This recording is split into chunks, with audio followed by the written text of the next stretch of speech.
থেকে গাছ পাকা আম পাড়া হচ্ছে, আম কুড়ানো হচ্ছে। 4 বোন একসাথে আম কুড়াচ্ছে, গোছাই গোছাই ঝুড়িতে রাখছে। দেখো কি সুন্দর, গ্রামে এসে দাদু বাড়ি এসে আরিয়া আম কুড়াচ্ছে, আরিশা আম কুড়াচ্ছে।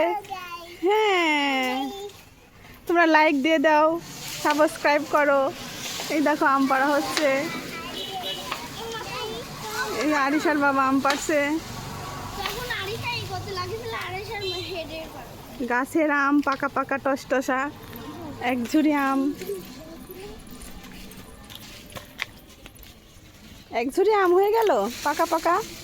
কে খাবে এগুলা? তোমরা 4 জন, আমাদের দিবে না? দিবে তাই?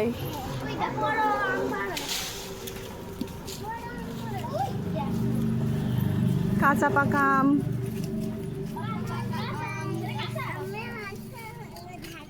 আগে আমরা বৃষ্টির দিনে আম কুড়াতাম, জানো? হুম, আম কুড়াচ্ছি। হ্যাঁ, দেখো আমরা এক ঝুড়ি আম পেয়ে গেছি। হ্যাঁ, তোমরা লাইক করে দাও, বলো। হ্যাঁ, ভেরি গুড। আল্লাহ হাফেজ দিলে না? হ্যাঁ, আল্লাহ হাফেজ দাও।